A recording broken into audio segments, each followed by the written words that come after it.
विभिन्न प्रकार माछर रेसिपी आपण मैंने बनईकि खाइबे। आज एक नुआ उपाय कि माछर रेसिपी बनैबी जोटा हूँ छुई आलू माछर बेसर दिया तरकारी। छुई ये किसी नहीं जाइए तार दसी गुड़ाक छड़े नेली। छड़े नहीं सारापर दुईटी आलू लंबा लंबा काटी नेली। लंबा लंबा करने द्वारा तरकारी सुंदर देखा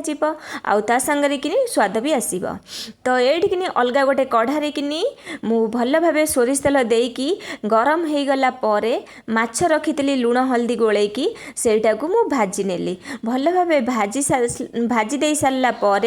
मुझे प्रस्तुत करने को अलग गोटे कढ़ा नहीं गली माछर तरकारी लंबा लंबा करके जो आलू रखी ताधे कि सोरिष तेल देकी लुण हल्दी देकी घोड़े घोड़े भाजतु जहाँद्वारा आलूटा सीझी भी जीव ता संगे लाल भी हो सागे कि मसला मुझे नहीं जोटा मुझे सहित सेयार कर पारनी वीडियो माध्यम कि मसला नियंतु जीरा सोरिष किछि रसुण ता संगे कि पियाज ताकू बाटी दे सारा पर से मसलाटी को आलू जो भाजिकी रखि ताधे कि पकई दिंतु पकई देकी ताधे टमाटर निहाती दुईटी काटिकी नियंतु काटिकी कद्दूकस करके नियंतु काटिकी नियंतु जेमिति भी नियंतु ताधरे लंका हल्दी गुंड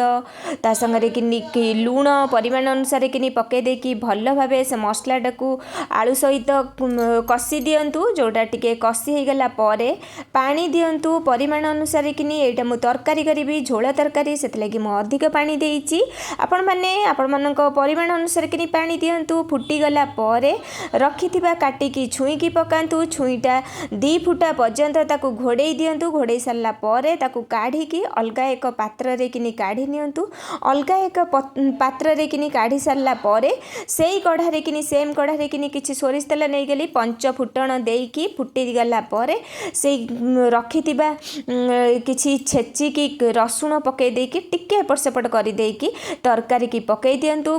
तरकारी की पकई दे सारा पर टिके घोड़े दिंतु भल भाव गुप गुप करके फुटीगला पर भजा माछ को पकई दिंतु बनीगला आपण मानकर छुई आलू बेसर तरकारी। लाइक कमेंट शेयर करेंगे प्लीज। जय श्री जगन्नाथ राधे कृष्ण।